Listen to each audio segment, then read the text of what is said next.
There's a lot of optimism around what she can bring to the country. She's been in power for the past 3.5 years, so I think there needs to be answers. I feel like she's a little vague on certain things, just trying to agree with a lot of people.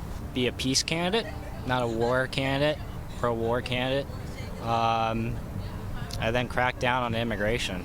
That would win my vote. All right, so undecided young voters are looking for answers from Vice President Harris about where she stands on key issues like the economy, immigration, foreign policy when she appears on that debate stage tonight opposite former President Donald Trump. Lindy Li is a member of the Harris National Finance Committee and a delegate for Pennsylvania. Welcome to you. Thanks for joining the program. Thank you so much for having me. All right, first up, manage our expectations for tonight. What do you hope Kamala Harris provides an undecided voter on that stage tonight?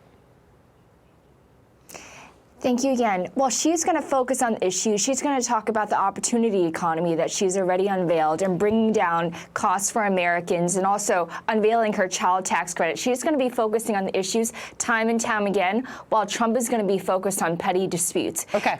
Well, let me stop you there. Let's dig in, because I think this is really important that people hear, you know, where she's going to stand on these issues, because we haven't seen a lot of interviews, right? We haven't gotten the news conferences. We have not gotten clarity on a lot of the flip-flops. So, Lindy, let's start with the opportunity economy and her focus to bring down prices. We heard that in her interview. That's going to be her priority day one.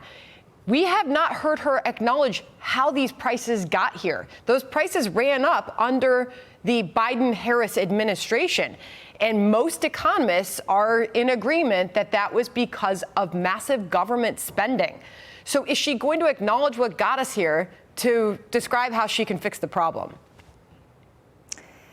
Well, Sandra, she's mentioned how this is not just inflation, it's greedflation. Companies exploited supply chain disruptions in order to jack up prices. And this is across the economy. And so she's going to call out the scammers and the predators who are exploiting Americans in order to line their pockets. So she's going to do everything she can. Those are illegal accusations, right? So I think you have to be really careful with that. When you accuse companies of price gouging, or your words, jacking up prices, that's illegal activity in 40 states, the last I counted.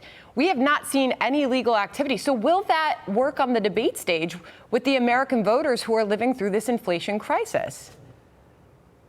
I think it will, because they are experiencing it every single day. When they go to the grocery market, they see that there's shrinkflation, that their dollar is not going as far as it used to, that they're not getting as much food or what have you as much as they used to. So they know, Kamala Harris knows very well that inflation hurts, but inflation has come down. It's now under 3%. And we also have to bear in mind that inflation is something that hit every single country on the face of the earth. And America has come back stronger and more resilient than any other country. Just to be clear, and Donald Trump will be able to highlight this, inflation was at 1.4% when Biden and Harris took office.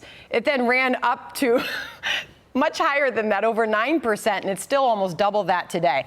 Okay, so while I have you here, how will she address some of these flip-flops? I know there's a lot of voters who are concerned about where she stands on some of these key issues, like the border wall, like fracking. Will she be able to clarify those issues and where she stands policy-wise?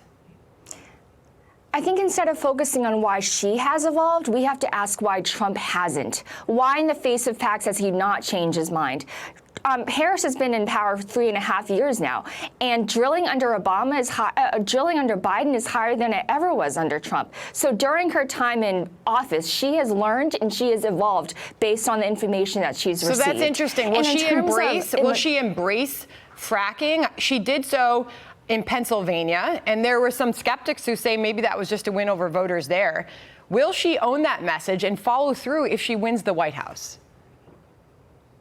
She is already starting to do that. She's embraced energy independence, realizing how important that is for our national security, especially in this increasingly contentious world. We need to have a very clear energy independence policy. And she's also doing that on matters like U.S. steel. She's come out against the sale of U.S. steel to a Japanese company in order to keep ourselves independent Real and quick, strong. I appreciate everything you're saying. I'm just trying to move through all these topics with the time that we have. So is it fair to say she's pro-fracking, Kamala Harris?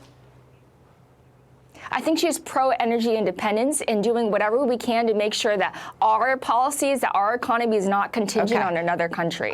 Really interesting. I hope you come back, Lindy. It was the first time that we've had the chat and had you on the program. We hope to have you back soon.